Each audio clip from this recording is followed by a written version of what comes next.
Welcome back to Go Sleepy, your home for calming night adventures and cinematic bedtime stories.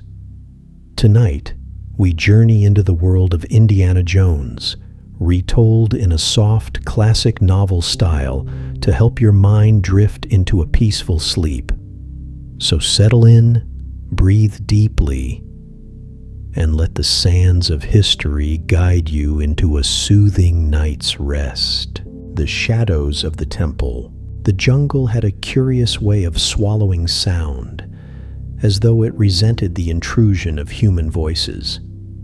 Every rustle, every distant chirp, every whisper of wind through colossal leaves seemed muffled by the thickness of the damp air.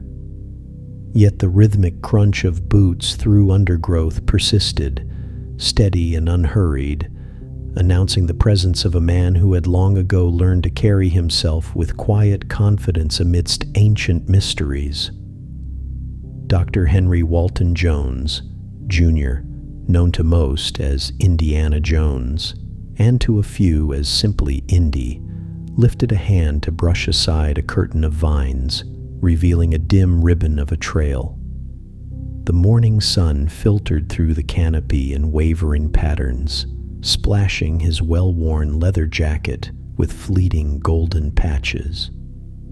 His expression was its usual blend of focus and mild annoyance, the look of a man who preferred libraries and artifacts to swarms of insects humming around his face, but who could not resist following the echo of history into forgotten places. Behind him, two local guides followed nervously, glancing over their shoulders as though expecting the jungle itself to shift and swallow them whole. They carried packs heavy with ropes, torches, and tools meant for excavation. But the weight of those supplies was nothing compared to the burden of superstition they had grown up hearing.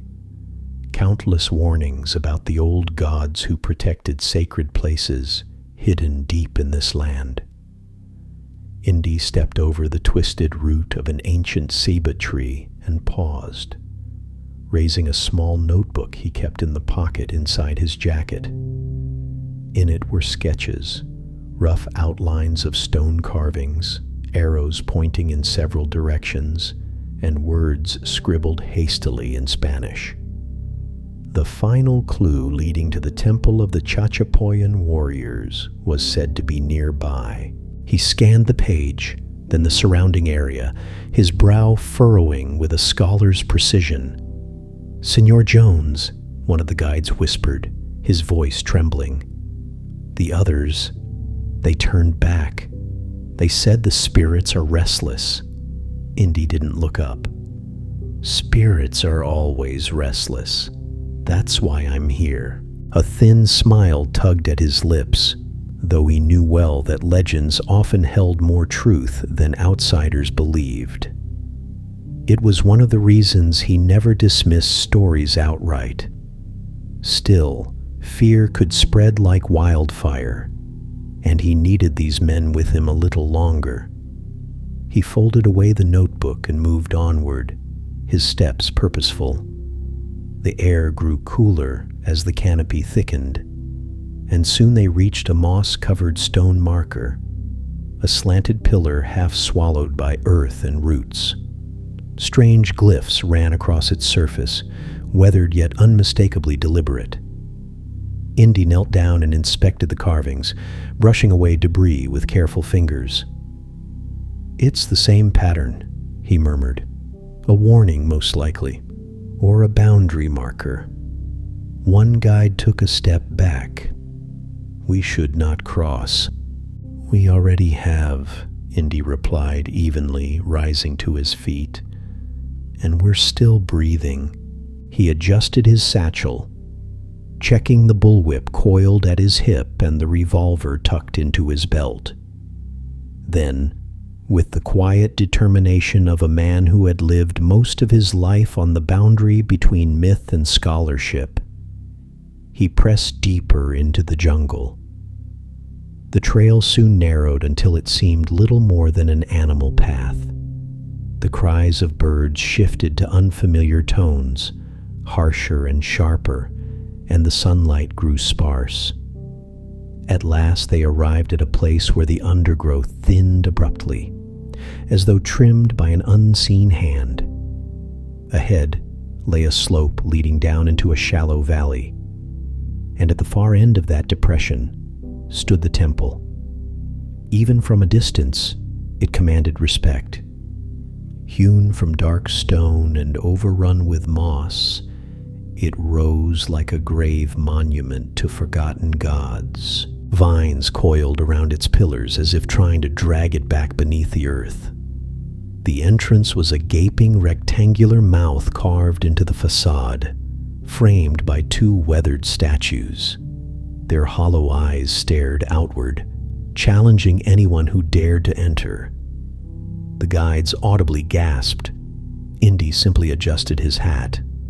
The lost temple, he breathed, exactly where it should be. He took a few steps forward before realizing his companions had stopped. They shook their heads in unison, refusing to go any farther. "This is as far as we go, Senor Jones," the elder said firmly. "Beyond this point, no man returns."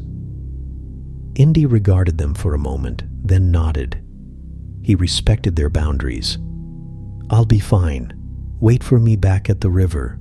If I'm not out by sundown, then go home." The two men hurried away without further urging, disappearing into the green haze of the forest. And just like that, silence reclaimed the valley. Indiana Jones exhaled slowly, letting the solitude settle around him. He was alone now, alone with the whispers of a civilization that had vanished centuries ago. He strode toward the temple entrance, noting the subtle unevenness of the stones, the narrow slits carved high on the wall for ventilation, and the faint outline of serpentine motifs across the doorway.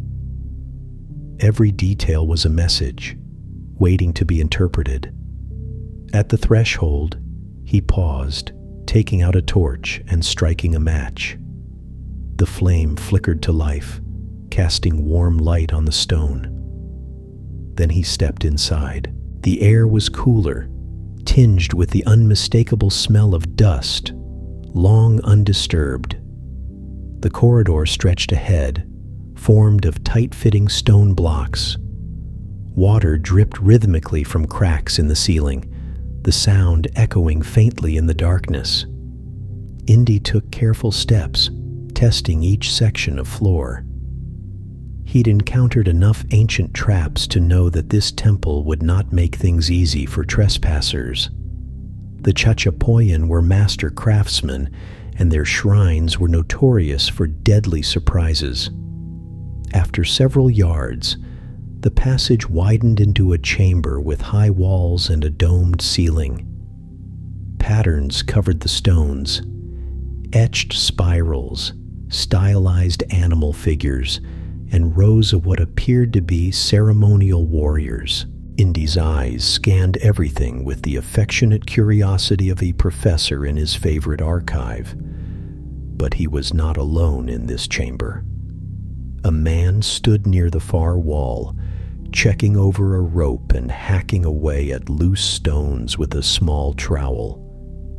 His clothes were dirt-stained, and his face sported a scruffy beard. As Indy approached, the man jerked around, startled. "Forrestal," Indy muttered. The name slipped out before he fully processed the sight. Years ago, Dr. Forrestal had been a promising archaeologist, fearless and ambitious. Indy had heard rumors that Forrestal vanished while pursuing the same artifact, the legendary golden idol said to rest deep within this very temple. But the figure before him was unmistakably alive. Except he wasn't. As Indy stepped closer, he realized Forrestal wasn't standing at all. He was suspended. His body hung lifelessly, impaled on long wooden spikes jutting from the wall behind him. The traps had been triggered, claiming him mid-stride during what must have been a final, desperate attempt to escape. Indy's jaw tightened with grim respect.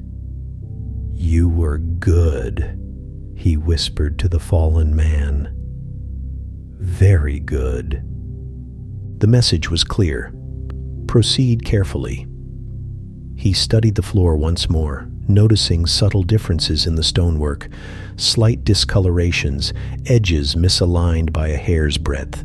Traps. All of it traps. Drawing a deep breath, Indy edged forward. Each step required calculation. He occasionally tossed small pebbles ahead, listening for the faint click of a mechanism or the ominous creak of tension building beneath the floor.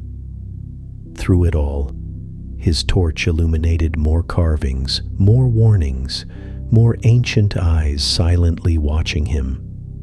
Finally, after what felt like an endless crawl through pitch-black corridors and tension-thick chambers, he reached another opening. The faint glow of golden light glimmered from within. This, he knew, was the threshold of destiny.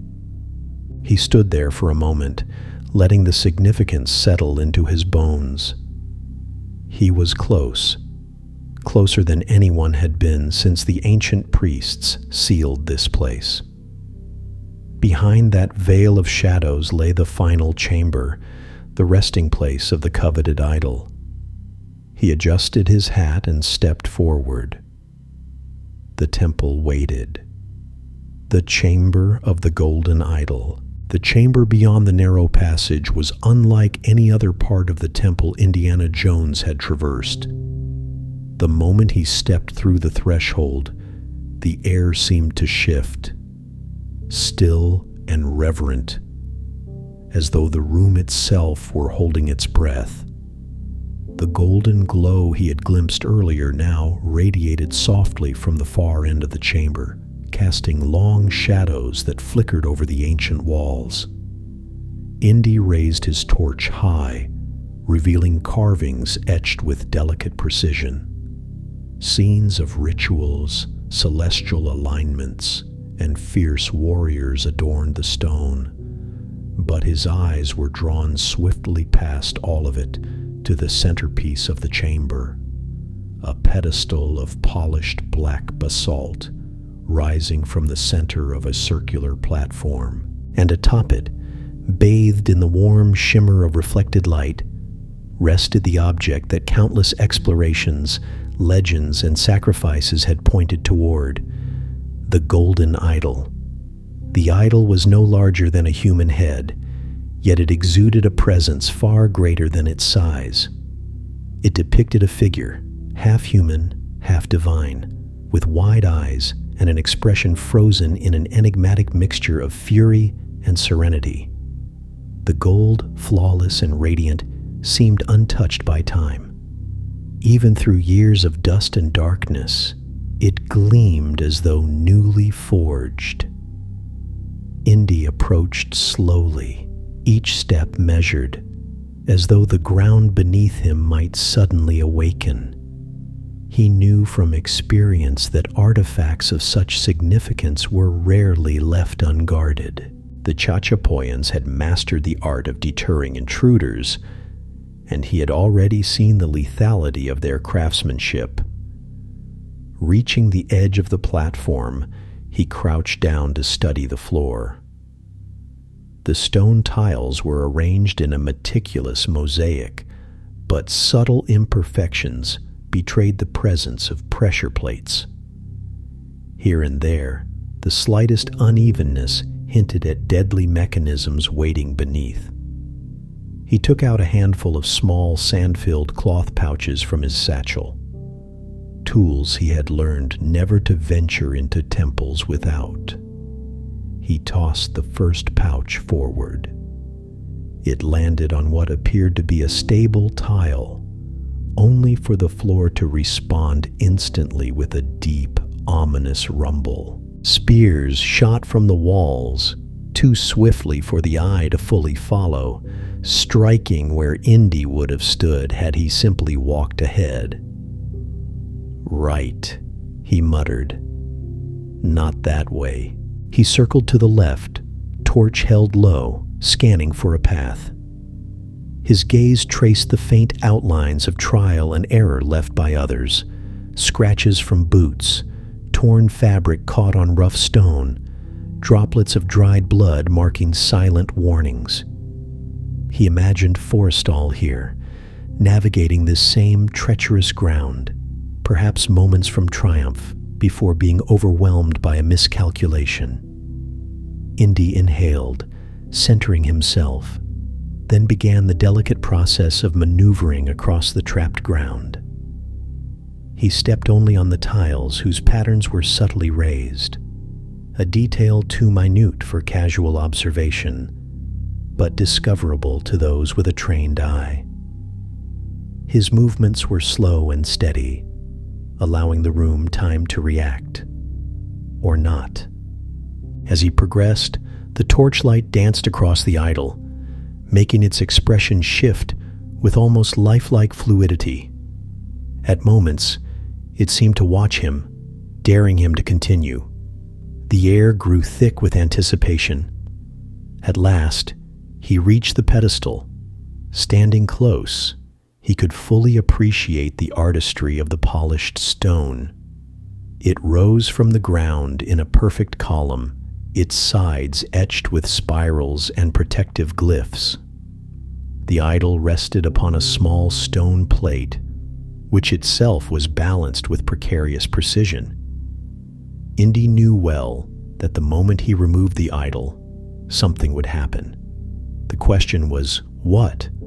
Collapse, darts, a pit opening beneath, or something more elaborate? The Chachapoyans never preferred simple methods. From his bag, he retrieved a worn leather pouch filled with sand. He weighed it in his hand, feeling the familiar texture and heft. Years of experience had taught him that the only chance of success lay in matching the weight of the idol closely enough to avoid triggering the mechanism. He brought the sandbag close to the pedestal and knelt, studying every angle. The idol gleamed up at him, serene, mocking, eternal. He exhaled slowly. "Easy does it," he whispered. With a practiced motion, he lifted the idol with one hand, feeling its weight, a solid, satisfying heaviness. In the same instant, he slipped the sandbag into its place. A moment of silence followed. Too silent. The chamber seemed to hesitate, holding its breath just as Indy had held his own. He placed the idol carefully into his satchel, securing it. Then it happened. A deep click echoed through the chamber, followed by a grinding roar of ancient gears awakening after centuries of slumber. The pedestal sank slowly, the sandbag failing to deceive the mechanism. Dust rained from the ceiling as cracks formed along the walls, carving through the carvings in jagged lines. Indy's expression shifted from cautious triumph to urgent calculation. "Not good," he muttered, already backing away. The floor tiles lit up in a deadly sequence, each one sinking, triggering mechanisms as they dropped. Darts shot from the walls in rapid volleys. The air hissed with their passage. Indy sprinted across the chamber, leaping over newly opened pits and ducking low beneath spears that whipped from the ceiling like pendulums of death. Behind him, the pedestal collapsed entirely, sending shards of stone scattering. The entire platform began to sink into the earth, dragging the destroyed pedestal with it. Indy rolled across a patch of relatively stable ground, grabbed his torch, and raced toward the passage he had come through. But before he could reach it, a massive stone door began descending with a thunderous finality. Come on," he breathed, sprinting with every ounce of strength. He dove, sliding beneath the door just as it slammed shut behind him with a sound like the roar of an angry god. He landed on his stomach, breathless but alive. For a moment, he lay there, listening to the vibrating echoes. Dust settled slowly, coating his jacket and hat in a fine layer of gray. Then he pushed himself up, brushing off the debris, and allowed a brief smirk to cross his face. But the danger was far from over. The corridor behind him was trembling, stones loosening from the ceiling as the temple reacted to the idol's removal. Indy clutched his satchel and dashed down the passage. His boots struck the ground with hurried precision. He knew this temple well enough now to understand that the designers had devised a path meant to funnel escaping intruders into newer, deadlier traps. He reached the chamber where Forrestal's body lay suspended. Even in death, the man's outstretched hand seemed to plead with Indy not to make the same mistakes. He gave a silent nod of respect, then maneuvered around the spikes. But a fresh rumble vibrated through the stones, and one of the floor tiles ahead shifted downward. "Oh, not this again," Indy groaned. The tile clicked. Mechanisms triggered. A series of wooden darts erupted from hidden slits along the walls, firing in a crisscrossing pattern designed to shred anything that moved. Indy ducked behind a pillar, waited for a gap, and sprinted through the deadly barrage, feeling the whistle of darts pass mere inches from his face. The corridor beyond was collapsing behind him in a cascade of falling stones.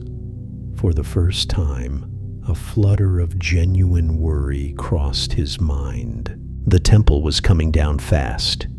He rounded a corner and stopped dead in his tracks. There, half blocking the path, stood a massive boulder, round and ominously smooth, embedded in the wall. As if sensing his presence, the boulder shifted, dislodging from its cradle with a resonant groan. Indy exhaled sharply. "You've got to be kidding me." With a deafening rumble, the boulder lunged forward, gaining speed instantly. Indy ran. The tunnel shook violently under his feet as he sprinted with desperation he rarely admitted to.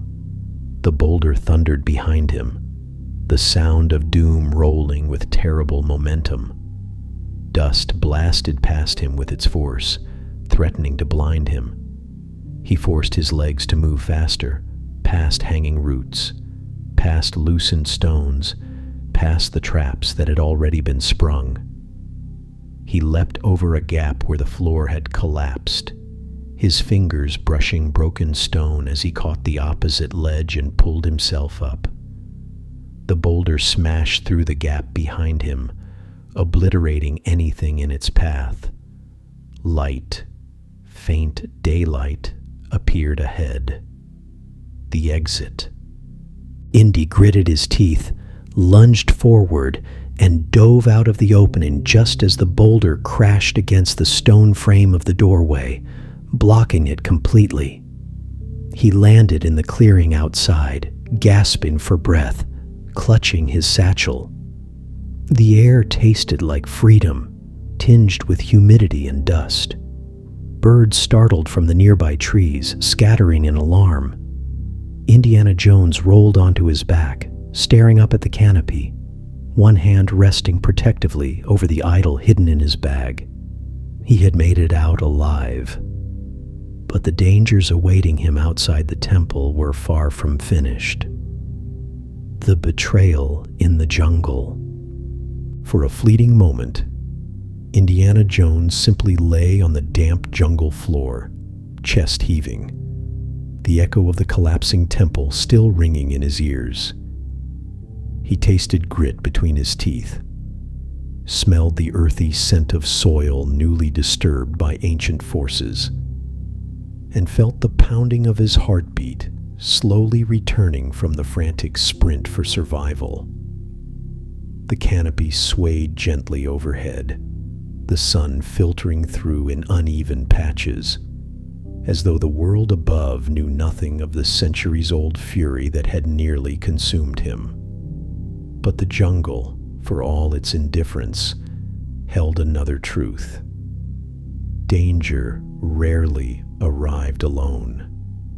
Indy pushed himself up onto his elbows, then to his feet, adjusting his hat with a practiced gesture. His satchel weighed heavily against his side, containing the golden idol, the single gleam of triumph amidst a morning of chaos. He took a moment to glance back at the temple entrance. What had once stood as a monument to ancient craftsmanship was now sealed by the massive boulder that had chased him. Dust still drifted from cracks in the stone, rising in smoky pillars before fading into the green shadows. Well, he exhaled, at least you can't chase me anymore. He turned toward the clearing, only to freeze halfway through his step. A figure stood at the far edge of the open space. Tall, lean, impeccably dressed in khaki expedition gear that somehow remained clean despite the jungle environment.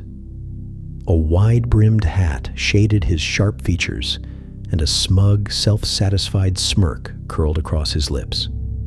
His hands rested easily on his belt, beside a pistol holstered far too casually for comfort. Indy's posture stiffened. He recognized the man instantly. René Belloc, French archaeologist, opportunist, thief of the highest ideological order.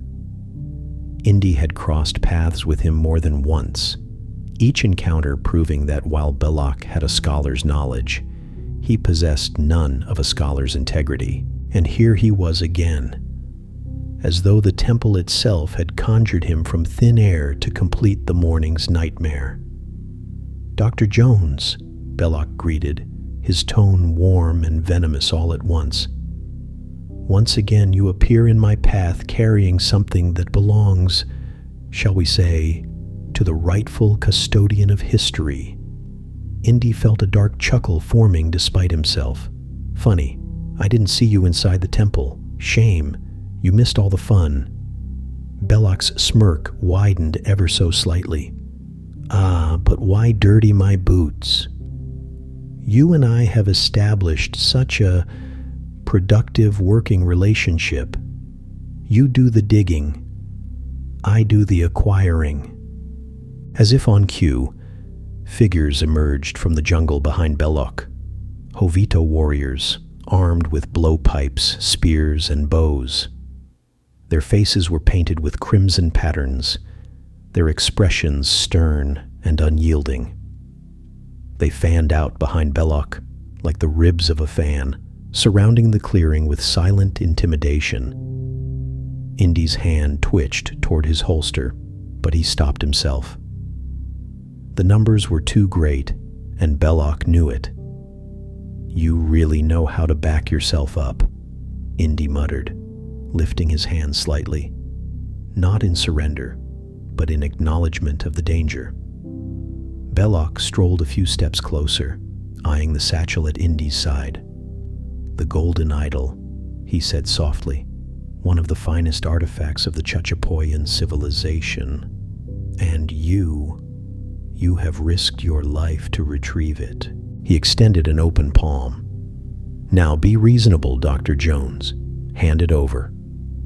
Indy met his gaze, the jungle heat intensifying the tension between them. Belloc's arrogance was a steady flame, one Indy had been burned by before. "You know," Indy said, "there's something I've always wondered." Belloc raised an eyebrow. "Yes? How you sleep at night?" A dry laugh escaped the Frenchman. "I sleep like a baby, because I understand one simple truth, my friend. There is nothing you can possess which I cannot take away." The phrase cut deeper than Indy cared to admit. He felt anger coil in his chest, but he knew better than to let it guide him. The Jovitos tightened their semicircle, blowpipes already lifted toward him. Belloc made a small gesture. "Your bag." Indy looked from Belloc to the warriors.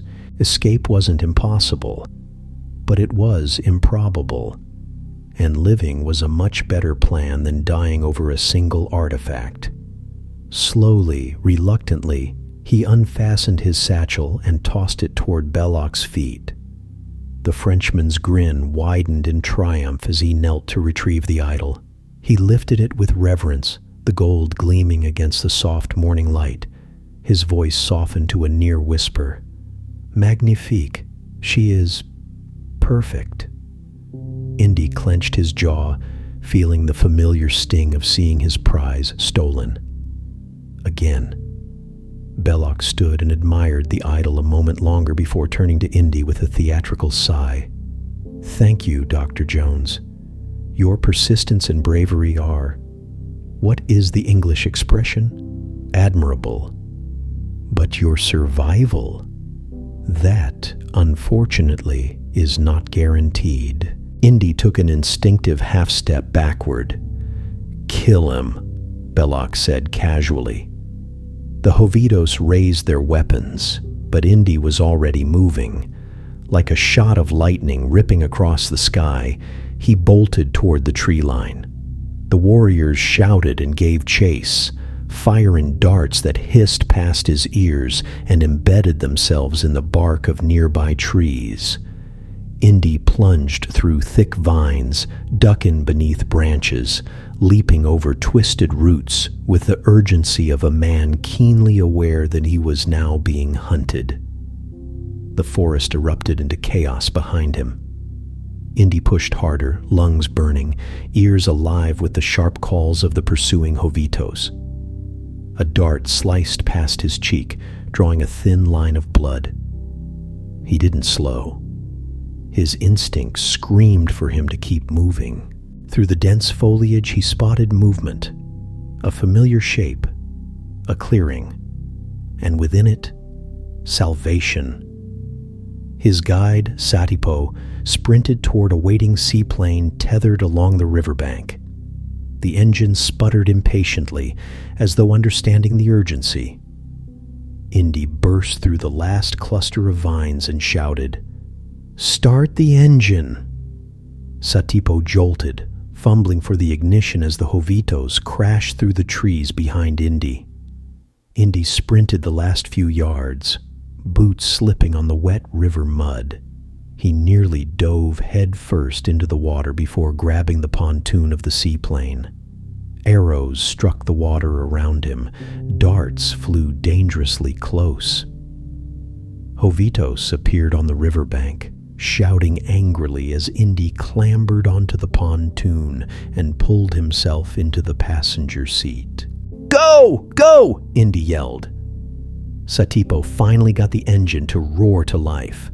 The propeller spun, kicking up water as the seaplane lurched forward. The Jovitos raced along the bank, continuing their attack until the river widened and the distance grew too great. Indy slumped back in his seat, chest heaving, hat somehow still perched on his head. Satipo glanced at him nervously. "You okay, Dr. Jones?" Indy exhaled sharply. "I had it, right in my hand." Satipo blinked, confused. "What?" "Nothing." Indy leaned back, wiping dirt and sweat from his face. "Just fly." The plane lifted off the water, rising steadily above the canopy. The sun gleamed across the river below, the jungle shrinking into a vast green tapestry. Inside the cabin, quiet returned, broken only by the droning hum of the engine and Indy's labored breathing. He reached into his jacket and pulled out his journal, flipping it open to the rough sketch of the golden idol. A hollow, defeated smile crept across his face. "Belloc," he muttered. "Someday this is going to turn around." Satipo pointed toward a small crate at Indy's feet. "Hey, careful with that. Reggie is inside." "Reggie?" Indy repeated. A small snake slithered out of the crate. Indy recoiled instantly, pressing himself against the seat. "Why is there a snake in the plane?" Satipo shrugged. "Is my pet. He's harmless." Indy glared at the creature, his discomfort evident. "I hate snakes." The plane soared higher into the open sky, leaving behind the shattered temple, the furious Jovitos, and the triumphant Belloc. Indiana Jones had survived, bruised, frustrated, and betrayed, but alive. The adventure was only just beginning. The warm, humid jungles of South America felt a world away when Indiana Jones stepped onto the pristine campus of Marshall College. The air here was crisp, touched by the faint autumn bite drifting down from the nearby hills. Fallen leaves rustled in gentle spirals, catching on the brick pathways that wound through neatly trimmed lawns. Students chatted as they hurried between classes, unaware that the unassuming man walking among them had just survived an ancient temple designed to kill intruders with ruthless creativity. Indiana Jones moved with a brisk stride, his features collected and calm, a stark contrast to the adrenaline-charged escape he had made only days earlier. Gone were the mud-stained clothes and the jungle-worn leather jacket, though the jacket still hung over his arm. Dressed now in a crisp suit and tie, he resembled precisely what his official title declared him to be, Professor of Archaeology. The transformation was almost comical, but Indy played the role well. As he crossed the courtyard, several students lifted their hands to greet him. Others whispered, some out of admiration, some out of confusion, trying to reconcile this soft-spoken academic with the rumors swirling about his exploits in far-flung corners of the world. He stepped into the cool interior of the archaeology building, the scent of chalk dust and polished wood greeting him like an old friend. His footsteps echoed down the hallway, and he paused at the door to his classroom. He straightened his tie, cleared his throat, and pushed the door open. The moment he stepped inside, every head turned toward him with a peculiar mixture of awe and relief. The room was full, more than full, actually, with students crowded into the back and sitting along the aisles. The overhead lights flickered faintly, illuminating rows of eager faces and notebooks already open. A chalkboard stretched across the front of the room, covered in diagrams from the previous lecture. Indy strode to the desk and set down his jacket, unfazed by the attention. He unlatched his leather satchel, not the same one that had carried the golden idol, but a similar companion that had been his trusted classroom partner for years. From within it, he withdrew a bundle of papers and a few artifacts wrapped carefully in cloth. "Good morning," he said without theatrics, smoothing the papers before him. A soft ripple of responses came.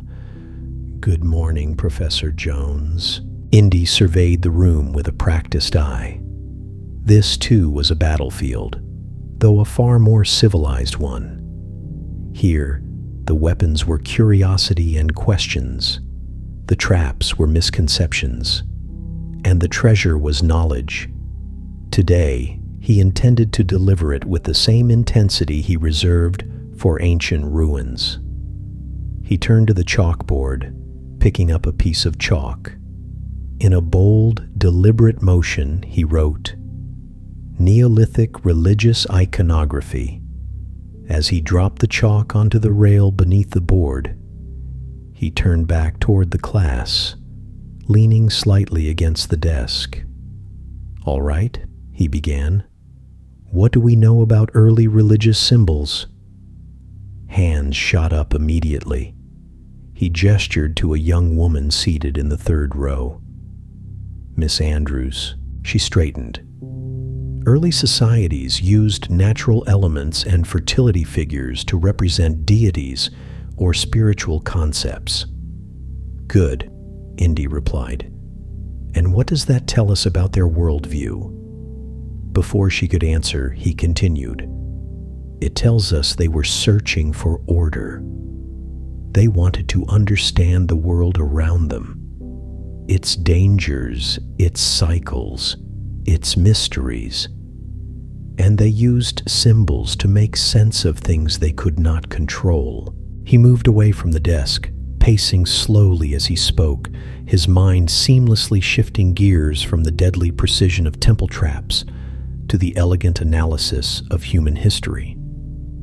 "Artifacts," he said, "are messages, sometimes warnings, sometimes declarations, sometimes invitations. And if we, as archaeologists, are willing to listen carefully, they tell us everything about the people who created them." Several students wrote furiously, trying to catch every word. Indy stopped near the front row, where a student sat with wide, admiring eyes. The young man's notebook was filled with sketches of artifacts and long scribbled notes. "Dr. Jones?" he asked timidly. Indy nodded. "Yes, Mr. Young?" "Is it true," the student stammered, "that you once recovered a relic from a sunken U-boat?" A ripple of whispers spread across the room. Indy sighed inwardly. The rumors had returned faster than he expected. He gave a faint, tight-lipped smile. "Just stories. Let's stay focused on the material." A few students looked disappointed, but Indy's expression remained unruffled. He knew better than to fuel the myths. The classroom was his sanctuary, his place to separate the man he was expected to be from the man he had to be in the field. He moved back to the chalkboard, lifting the cloth off one of the artifacts he had brought. The students leaned forward in anticipation. "This," Indy said, holding up a small carved stone figure, "is a fertility idol from a Neolithic settlement in the Eastern Mediterranean. Notice the exaggerated features. These were not decorative. They reflected beliefs, fears, hopes." He set the idol down gently. "And in every symbol, every icon, there's a pattern, an intention." He paused, scanning the class. "Just because something is ancient," he said quietly, "does not mean it is primitive. And just because something is mysterious does not mean it is magical." The room fell silent, the weight of his words sinking in. Finally, he clapped his hands together sharply. "Now then, let's get into the reading." As he began outlining the assignment, the door at the back of the lecture hall creaked open. A man stepped inside, dressed in a suit, with a serious expression and a folder tucked beneath his arm. He whispered something to a nearby student before making his way toward the front. Indy raised an eyebrow, recognizing the tense posture immediately. He wrapped up his sentence, then approached the visitor. "Dr. Jones?"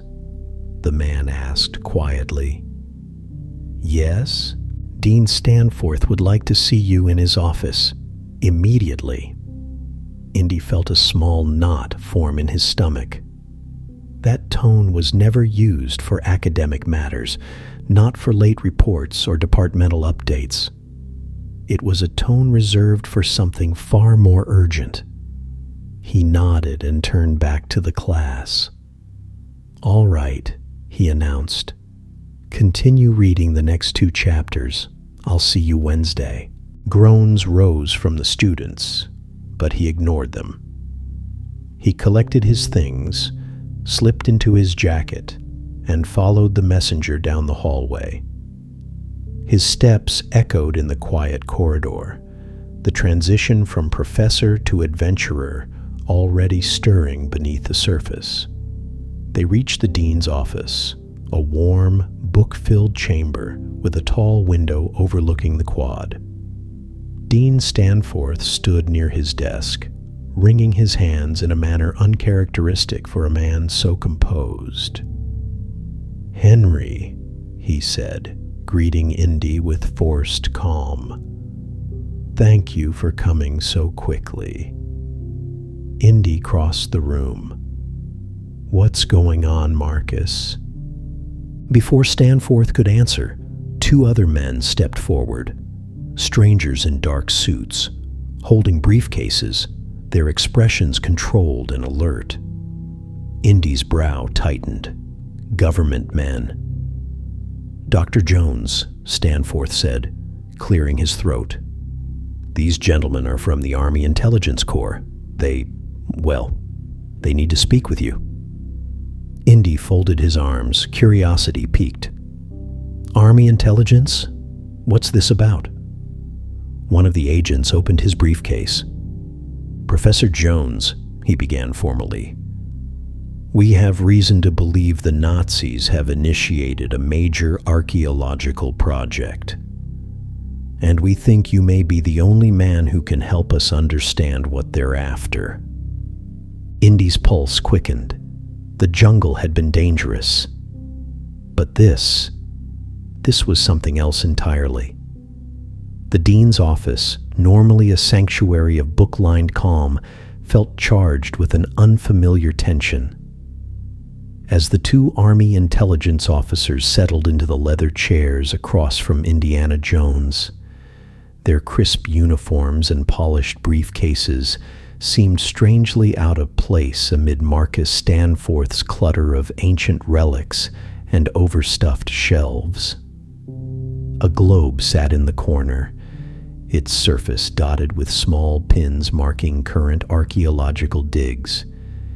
Yet today, the world felt smaller, darker, and far more precarious. Marcus paced a slow line behind his desk, hands folded nervously. Indy took the seat opposite the agents, leaning back with cautious ease, though his eyes sharpened with interest. His instincts, honed by years of danger, told him that this meeting was not routine, and certainly not something the Army would bother a college professor with, unless the matter reached beyond academia. The elder of the 2 agents opened his briefcase with a metallic click, retrieving a stack of files, maps, and several sepia-toned photographs. He set them neatly on the desk between them. "Dr. Jones," he began, his voice steady, measured, and unmistakably urgent. "We've been monitoring German activity for some time now, particularly regarding their archaeological and occult divisions." Indy raised an eyebrow. "Occult divisions?" "Yes," the younger agent replied. "The Nazis have become increasingly interested in ancient artifacts. Himmler is certain that relics of historical or mythical significance will help them gain some sort of supernatural advantage." Indy couldn't help the small, wry smirk tugging at his mouth. "Well, they've always been thorough." The older agent slid the first photograph toward Indy. It depicted an excavation site, sand dunes rising like pale waves, tents clustered near half-buried stone structures. German soldiers guarded the perimeter. "This photograph was taken 2 weeks ago in Egypt," the agent explained. "The Nazis have begun a major dig outside Cairo. They're pouring resources into it. Men, machinery, experts." Indy studied the image closely. Something tugged at his memory. "What are they looking for?" he asked quietly. The agent opened another folder and placed a sheet in front of him. On it was a hand-drawn representation of a tall, slender object, a staff topped with a circular ornament. Beside it were scribbled notes, half-erased translations, and symbols Indy recognized instantly. "This," the younger agent said, "is called the Staff of Ra. Ring any bells?" Indy leaned forward, tapping one of the symbols with a finger. "It's mentioned in the Tanis texts, tied to a map room, an ancient mechanism. You place the staff inside to reveal the precise location of something. And that something," Marcus added in a hushed voice, "is believed to be the Ark of the Covenant." The room fell still. Even the air seemed to pause. Indy glanced from Marcus to the agents, searching for any hint that this was a joke. There was none. Their expressions were grave, unwavering. "You're serious?" Indy said. The older agent nodded. "We are." He flipped open another file and laid out a close-up sketch of the Ark, golden, imposing, with carved angels and carrying poles. "For centuries," the agent continued, "the Ark has been regarded as a myth, a biblical relic, but we've intercepted communications suggesting the Nazis think it's real, and they think they're close to finding it." Indy's pulse quickened, though his demeanor remained composed. "And you want me to what? Confirm whether they're right?" "More than that," the younger agent said. "We want you to get there first." Marcus stepped closer, unable to contain his concern. "Henry," he said urgently, "if the Nazis recover the Ark, they'd have a weapon unlike anything the world has ever seen," Indy finished grimly. The officers exchanged a glance, relieved that he understood the gravity. The older agent slid a final photograph forward. This one was grainier, capturing a group of German officers in ceremonial uniforms standing inside a tent. At the center stood a tall, gaunt man with a severe jawline and cold, intelligent eyes. Indy stiffened. "Belloc," he muttered. Marcus looked startled. "You know him?" "I know him," Indy replied bitterly. "Last time I saw him, he stole the idol I recovered from Peru." The younger agent nodded. "He's working with the Nazis now. His knowledge of antiquities makes him extremely valuable to them." A slow exhale left Indy's lips. Belloc. Of course he was involved. The older agent leaned forward, his voice firm. "So you understand the stakes. The Nazis are after something powerful, something ancient, something dangerous. And they have a head start." Indy sat back, thinking through the layers. The Staff of Ra, the map room at Tanis, the Ark of the Covenant, and Belloc, always waiting to snatch victory from his hands. "Why me?" Indy asked. The agent smiled faintly. "According to Dr. Stanforth," he nodded toward Marcus, "you're the foremost expert on the Tanis expedition. You know more about ancient Hebrew relics than any man alive, and you're one of the few who can handle himself if things get complicated." Marcus placed a gentle hand on Indy's shoulder. "Henry, you're the best hope we have." Indy let the silence stretch. Outside, the faint chatter of students drifted through the hallway, bright, ordinary, oblivious to the darkness gathering abroad. He inhaled slowly, decisively. "All right," he said at last. "What do you need me to do?" Both agents straightened, as though relieved to have secured the answer they expected. "We need you to find Abner Ravenwood," the older agent said. We believe he has the headpiece to the staff of Ra, the only one that exists. Indy blinked. Abner? I haven't spoken to him in years. We know, the younger agent replied. But he's the only man who might have what the Nazis are after. Indy rubbed his chin, memories stirring, half respect, half regret.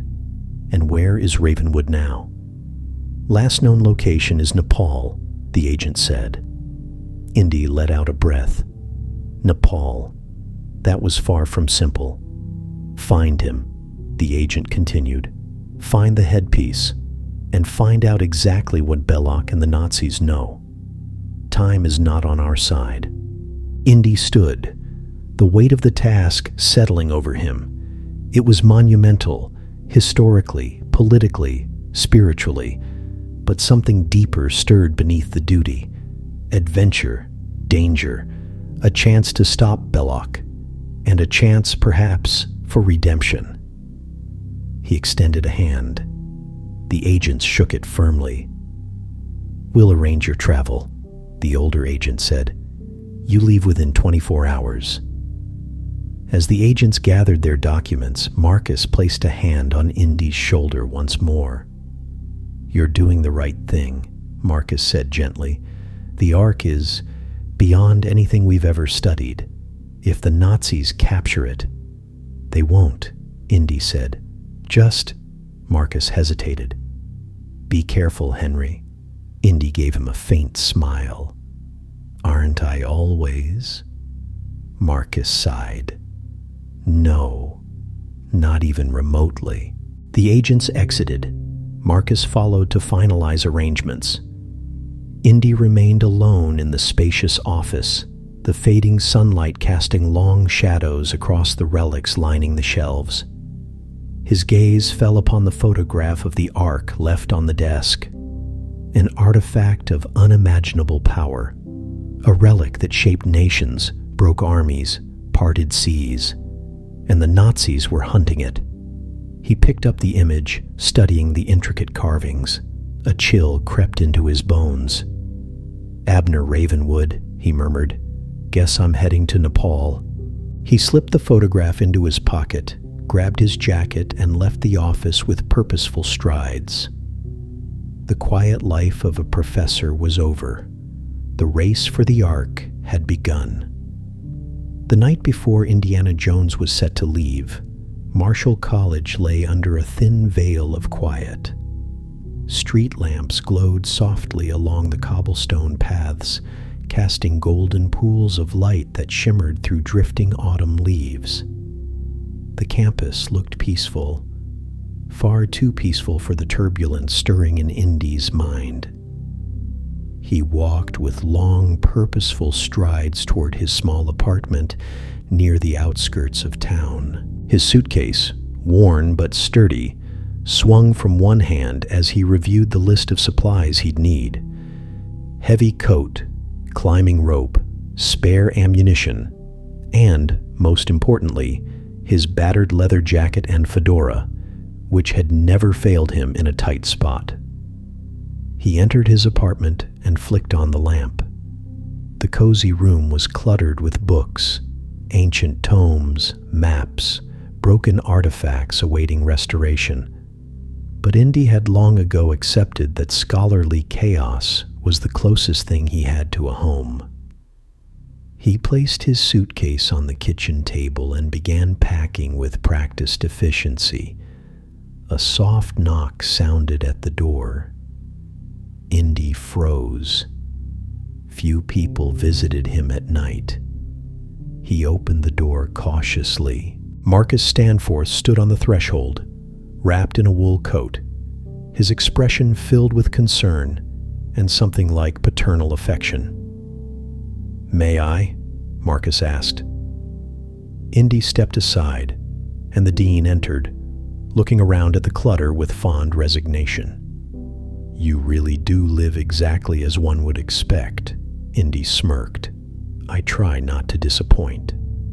Marcus's gaze drifted to the half-packed suitcase. "Leaving first thing in the morning?" "Before dawn," Indy replied, folding a thick sweater. The armies arrange transport to the coast. After that, it's a long flight across half the world. Marcus nodded, tapping his fingers against the back of a chair.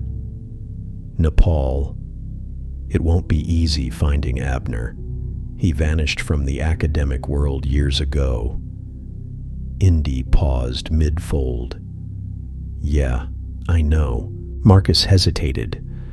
I also know how things ended between the two of you. A muscle tightened in Indy's jaw. Memories he'd tried to bury flickered at the edges of his mind. Abner's disappointed gaze, the heated arguments, the final rupture. And beneath all of that, a face he had not allowed himself to think of in years. Marcus continued gently. It might not be a warm reunion. Indy gave a small, dismissive laugh. He'll be thrilled to see me. Marcus lowered his voice. Just remember, Henry, this mission is bigger than personal history. Nazi Germany is growing bolder by the day. If they get their hands on the Ark, they won't. Indy interjected firmly. Marcus nodded, though a shadow of doubt lingered in his eyes. Be careful. I mean that sincerely. Indy softened. I know. They shared a brief, wordless moment, mentor and student, colleagues and friends, before Marcus took his leave. As the door clicked shut, Indy exhaled slowly. Nepal, Abner Ravenwood, and the headpiece to the staff of Ra. He finished packing, storing his revolver in a hidden compartment beneath his clothes and securing his bullwhip at the bottom of the suitcase. Then he turned off the lamp, letting the darkness settle around him. Tomorrow would begin the greatest hunt of his life. The journey to Nepal was long, grueling, and stitched together by a series of flights, trains, and rugged vehicles that rattled along mountain roads carved precariously into the landscape. Indy spent much of the time reading through his old notes about the Tanis expedition, the staff of Ra, and the ancient Hebrew accounts of the Ark. The deeper he studied, the more he understood why the Nazis were obsessed with finding it. The Ark was not merely an artifact. It was a symbol of absolute power, a relic believed to contain the very presence of the divine. And power of that magnitude was something the Führer craved. Days passed before Indy finally reached the foothills of the Himalayas.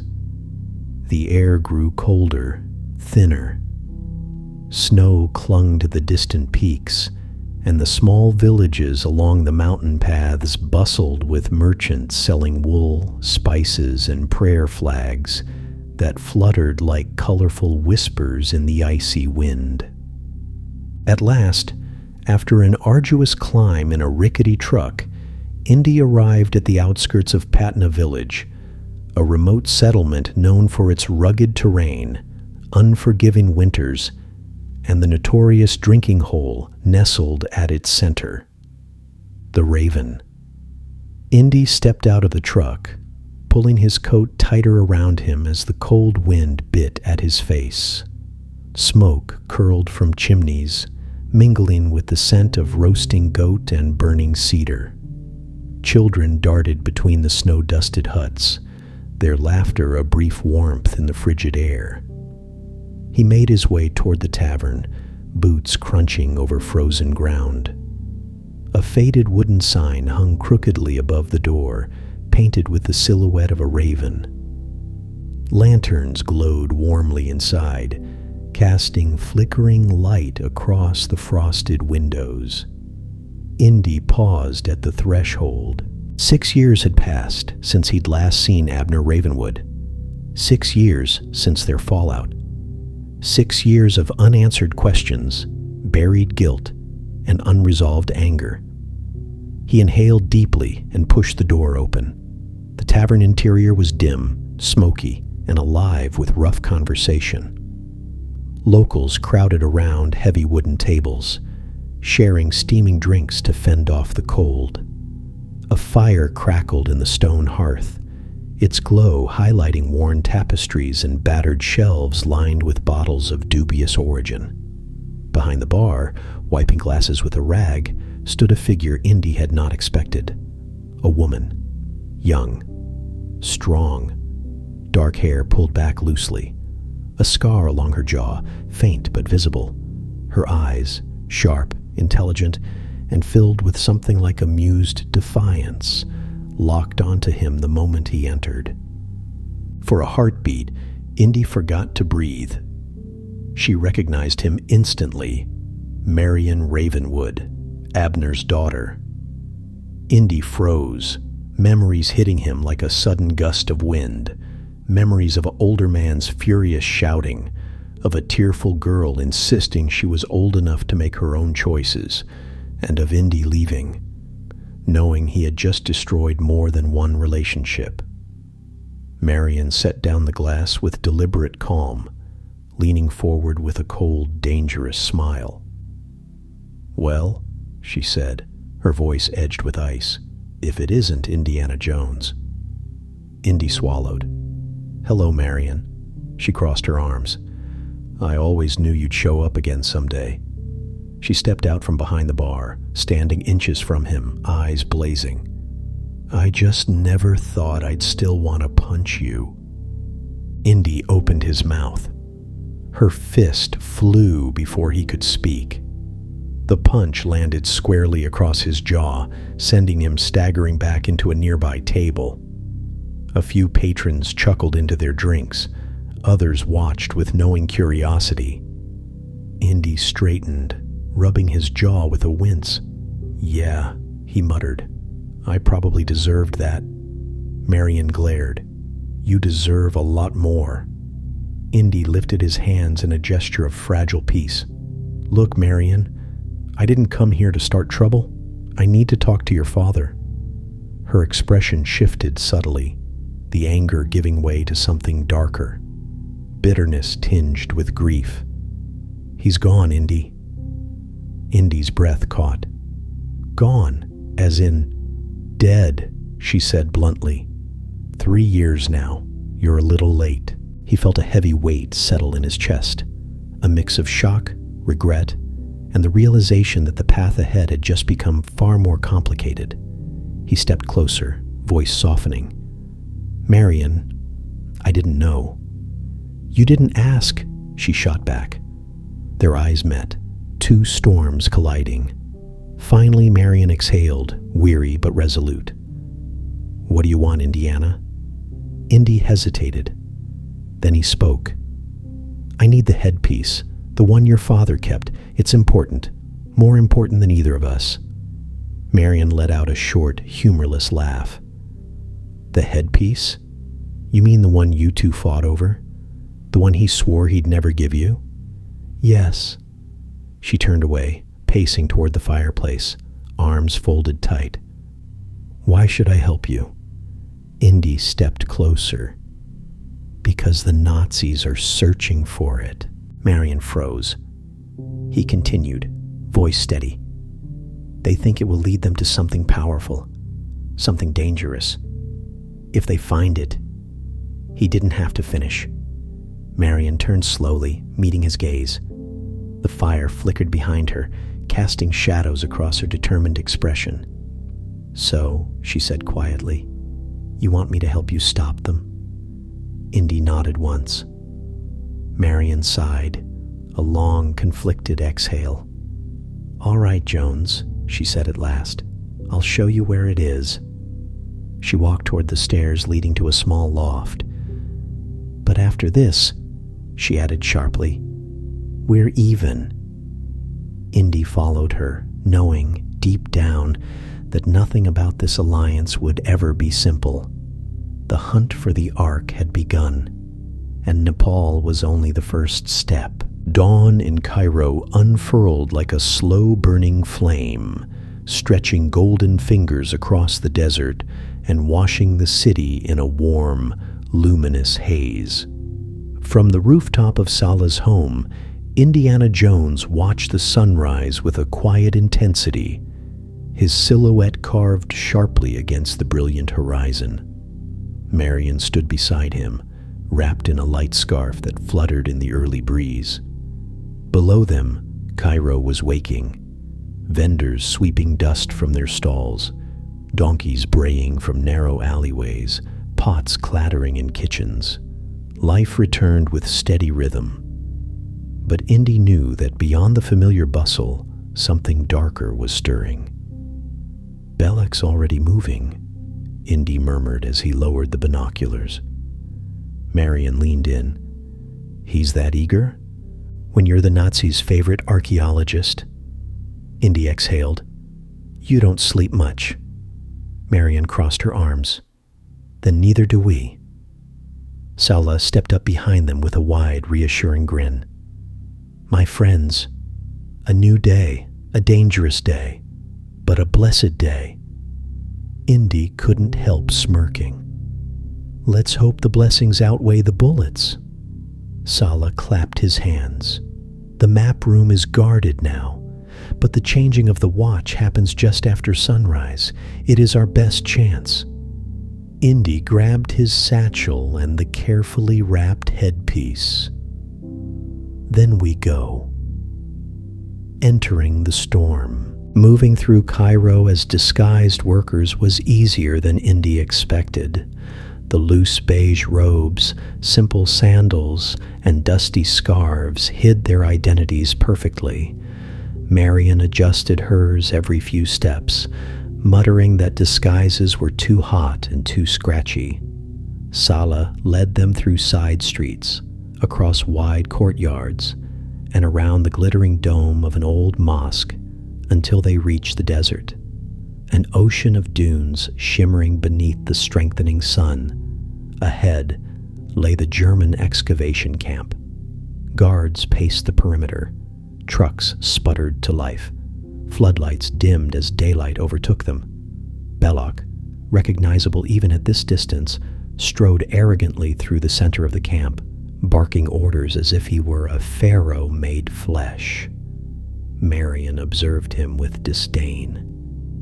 "He walks like he owns the place," Indy sighed. "He thinks he does." They approached the site with the other workers. Nobody questioned them. Everyone here was exhausted, sunburnt, and too focused on survival to notice an extra pair of robes. Indy lowered his voice. "Follow my steps exactly. If anyone looks at us for too long, keep your head down." Sallah murmured a quick prayer. Marion muttered a sharp curse.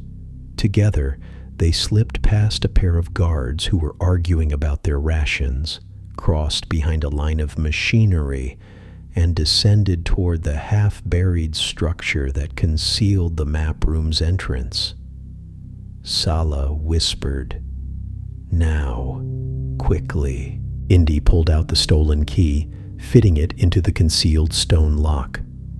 The door groaned open just wide enough for one person. Marion slipped through first, then Sallah, then Indy. The stone sealed silently behind them. Instant darkness swallowed them whole. Into the heart of Tanis. The temperature dropped sharply as they descended the spiraling staircase. The lantern flickered, throwing small quivering halos on the sandstone walls, where ancient symbols looked back at them like the eyes of gods. Marion wrapped her arms around herself. "Feels like we're walking into a freezer." "That's good," Indy said. "Means no one's been here in a long time." Sallah nodded with reverence. An untouched chamber. Truly a miracle. At last, they reached the vast sacred hall, the map room. Even unlit, it seemed to breathe with the weight of centuries. The circular platform, carved with the entire layout of ancient Tanis, stood waiting in the center like a forgotten altar. Indy carefully unwrapped the headpiece. The bronze shimmered in the dim light, its crystal center gleaming faintly as though hungry for the sun. Marion glanced upward. "So how does this part work again?" Indy pointed to the roof, where a narrow, precisely carved slit allowed a single ray of sunlight to enter the room at a specific hour. "Today," Indy whispered, "the sun enters that opening at just the right angle to hit the staff of Ra." Marion raised an eyebrow. "And that tells us where the Ark is buried?" "That's the idea." Sallah rubbed his hands together excitedly. "Then we must hurry. The sun waits for no man." They positioned the tall wooden staff into the socket on the central platform. Indy fastened the headpiece onto it with careful hands. The moment he stepped back, a brilliant beam of sunlight broke through the ceiling. It struck the crystal. The room ignited. The beam sharpened into a narrow spear of pure gold. It shot downward, ricocheted through the crystal, and burst across the stone map like a living blade. Marion gasped. "It's beautiful." Sallah trembled in awe. "The power of the heavens." The beam glided across the carved landscape, illuminating temples, roads, structures, until it stopped. A perfect circle of light burned over a small marking, a tiny, easily overlooked symbol. Indy inhaled deeply. "There." Marion leaned over the platform. "That's the Well of Souls?" Indy nodded. "They've been digging in the wrong place." Sallah lifted his hands in prayer. "Then the Holy Ark has been protected by the sands." Indy pulled a notebook from his satchel and sketched the precise location with rapid strokes. Marion eyed him cautiously. "Indy, what's wrong?" He didn't answer. Not until he finished the sketch, folded it, and tucked it into his jacket. Then he looked at them both. "Once we walk out that door," he said, "everything changes." Marion frowned. "What do you mean?" Indy scanned the room one last time, feeling the weight of ancient history pressing around them. Belloc is close, too close, and if he finds out the map room was used... Salah's face darkened. "He will hunt us," Indy nodded grimly, "and take the Ark for the Nazis." Marion exhaled slowly. "So what now?"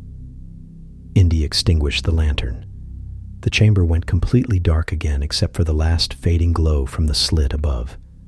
"We get out," he said quietly, "unseen. And tonight," he added, stepping toward the stairway, voice steady and fierce, "we dig where they never thought to look." The sun had already climbed halfway into the sky when Indiana Jones, Marion Ravenwood, and Sallah extinguished the last lantern flame inside the ancient map room. The golden beam that revealed the Well of Souls had faded, leaving the chamber dim once more, quiet, sacred, holding its breath. Indy rolled the staff away, tucked the bronze headpiece safely into his satchel, and glanced toward the stone door where German soldiers still patrolled just beyond. Marion swallowed hard. "We can't go back the same way." Sallah nodded fervently. "No, no, Miss Marion. That way leads only to trouble, shouting, and possibly shooting." Indy stepped deeper into the shadows, eyes sweeping along the stone walls, searching for something ancient knowledge told him should be there. Priests always built more than one exit. They had to escape unseen during rituals. Marion frowned. "You're assuming they liked escape tunnels." "Everyone likes escape tunnels," Indy replied, "especially priests." Then his lantern beam caught something, an indentation behind a colossal statue of Anubis. The carving looked decorative from afar, but up close, the seams were visible. "Here," Indy said. Sallah pressed against the massive stone slab. Please tell me this opens gently. It won't, Indy muttered and put his shoulder against the panel. With a grinding moan of stone against stone, the hidden doorway shifted open, revealing a narrow, downward-sloping passage filled with stale, untouched air. Marion pulled her scarf higher. Smells like someone hasn't used this since Moses left town. Indy lit a fresh lantern. Let's hope so. The descent. The corridor was barely wide enough for a single person to walk through, and its ceiling forced even Indy to hunch. Marion trailed her fingers along the wall, feeling grooves left by ancient tools. Sallah whispered prayers under his breath, and the echo carried strangely, as though the stone itself remembered old voices. No footprints, no lantern soot, no human presence in thousands of years. Only dust, time, and silence. The passage wound sharply, then narrowed into a crawl space. Indy crouched. We're going through. Marion blinked. Through that? Better than getting captured, Indy said. Sallah groaned, eyeing the small tunnel. I was not built for this shape. Just breathe, Indy said. Slow, and try not to think about the weight of sand above your head. That is not comforting, Sallah wheezed, but he followed. Indy crawled first, dragging the lantern forward. Marion pressed behind him, determined. Sallah squeezed through last, muttering about his ancestors never warning him about such situations. Minutes passed. Sand pressed against them from every side. The ceiling brushed Indy's back. Marion felt grains slipping down her collar. Sallah coughed as dust filled the air. Finally, the crawl space opened into a wide chamber. Indy dropped down, landing on a slope of soft sand. Marion followed, rolling forward before catching herself. Sallah slid out next, tumbling in a dramatic heap. Oh, blessed freedom, he gasped. Space, air, my ribs. Marion dusted herself off. Where are we now? Indy raised the lantern. The beam revealed a huge domed hall filled with towering statues, fallen columns, and half-buried relics. Faded murals stretched across the curved walls, priests carrying sacred relics, processions of worshippers, and carvings of the Ark itself being borne on poles. An antechamber, Indy whispered. Priests use this place to purify themselves before entering the holy site. Sallah bowed. We stand in a sacred place. Marion shivered. Feels like the place knows we're here. Indy moved toward the far wall, where a massive stone panel lay partially buried beneath centuries of sand. He knelt and brushed away layers until symbols emerged. Help me clear this, he said. Marion and Sallah joined him, pushing sand aside until the outline of a narrow doorway appeared. Indy braced his fingers beneath the bottom edge. 1, 2, 3. Together they heaved. The slab groaned upward, coughing dust into their faces, then slid just wide enough for a single person. Sunlight poured through the gap. Real sunlight. Marion blinked against the brightness. We're out? Indy nodded. Behind the camp. He pushed through and emerged onto a sloped dune hidden behind a formation of boulders. Marion climbed out behind him. Sallah stumbled out last, gasping gratefully. Beyond the rocks, the German excavation site sprawled like a metal skeleton. Tents, machinery, shouting officers, swarming soldiers. But here, shielded by dunes and stone, they were invisible. Marion crouched low. So what now? Indy unfolded the map sketch, sun illuminating the location they'd seen below. Now we dig, tonight. Sallah nodded. I know men who are loyal, trustworthy, and strong. They will come when I call." Indy clapped him on the shoulder. "Bring them by sunset, quietly." Sallah hurried across the dunes, disappearing into the shimmering horizon. Marion leaned closer to Indy. "You're thinking again," he smirked. "I'm always thinking." "And?" Indy watched the German camp, where Belloc stood gesturing at blueprints. "Belloc knows something is off. I can feel it. He's just arrogant enough to think he's still ahead." Marion raised a brow. "Is he?" Indy smiled slowly, fiercely.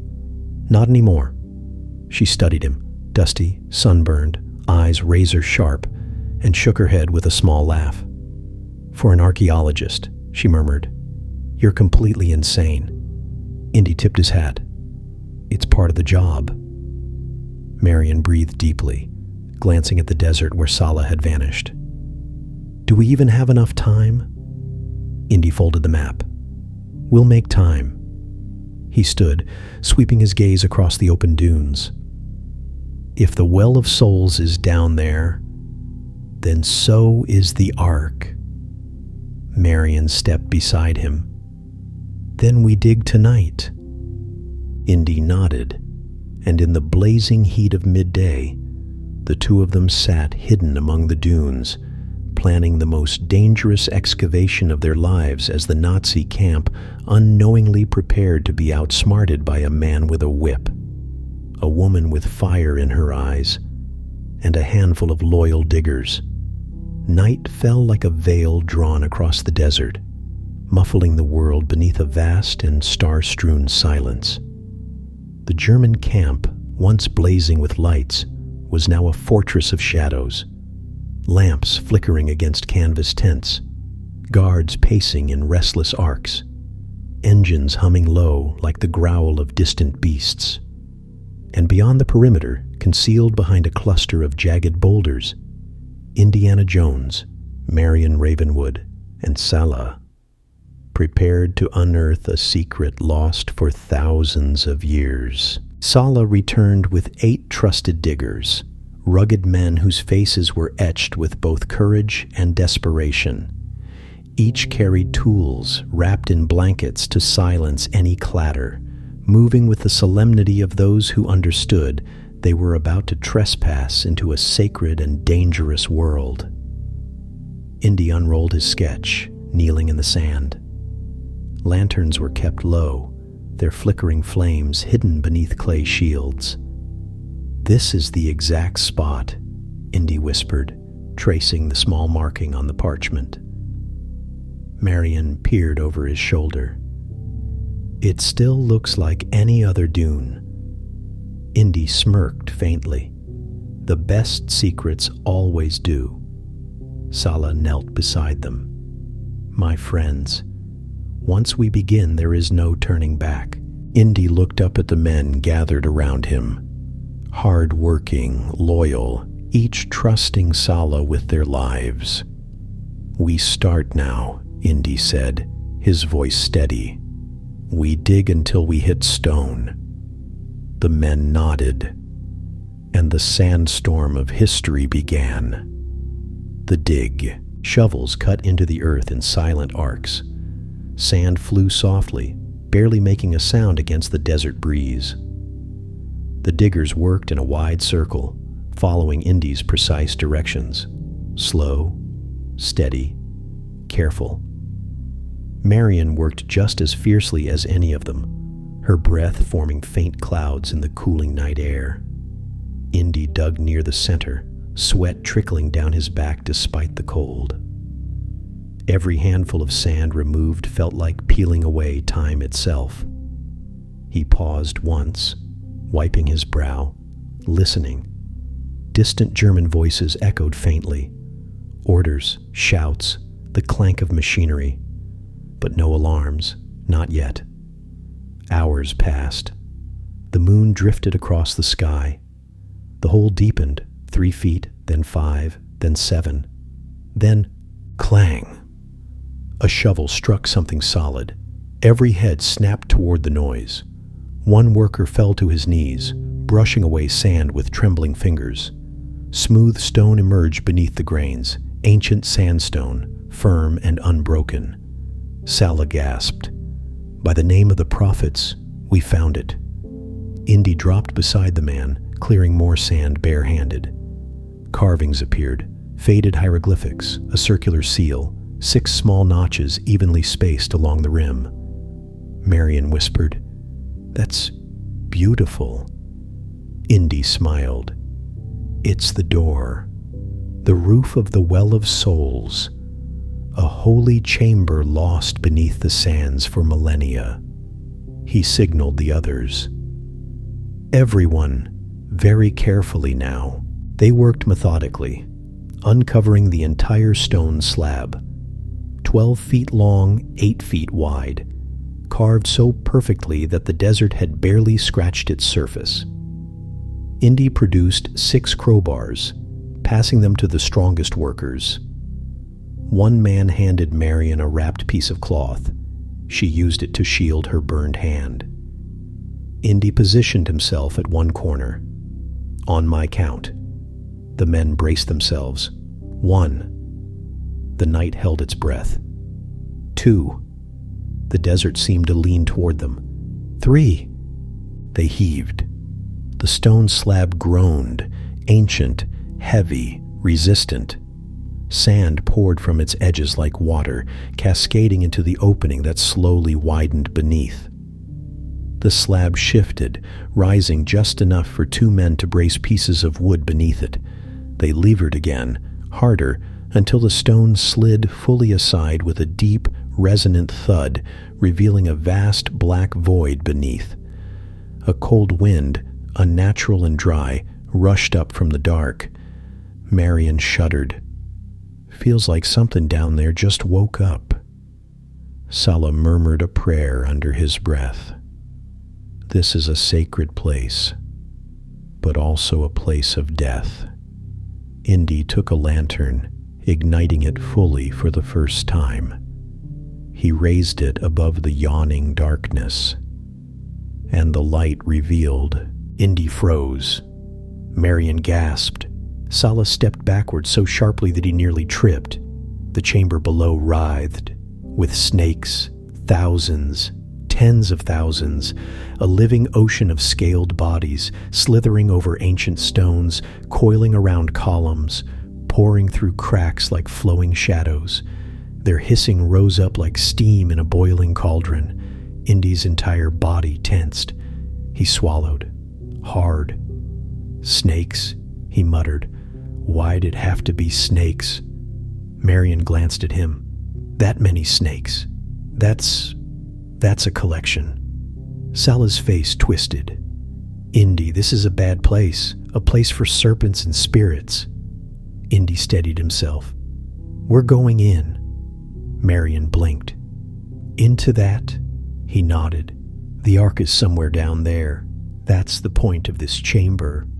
Sallah wrung his hands. "But Indy, how do we get past?" "We burn a path," Indy said. He took a handful of torches from the supply bag Salah's men had brought. "The snakes hate fire. We keep enough torches lit and they won't come near us." Marion shook her head. "Unless we run out of fire." "Then we don't run out," Indy said firmly. He tied a rope around one of the stone pillars and tested its strength. It held. He turned to Marion and Sallah. "Lower me down." Sallah froze. "You want to go first?" Indy smirked faintly. "Think of it as professional courtesy." Marion grabbed the rope, her jaw tight with concern. "If you die, Jones, I swear I'm dragging you back up just to yell at you." Indy tipped his hat. "Noted." He gripped the rope, took a deep breath, and stepped off the edge. The descent was slow, long. The lantern he held swung gently, casting trembling circles of light across the slithering sea below. The snakes recoiled from the glow, but only barely. They parted reluctantly, leaving narrow open areas that shifted unpredictably. Indy landed on the sandy stone floor, boots sinking slightly into dust that hadn't been disturbed in millennia. Snakes hissed and slithered away, but they lingered just beyond the light, forming a rippling boundary of scales. He held the torch high. "Okay," he exhaled shakily. "Okay, not so bad." From above, Marion peered down.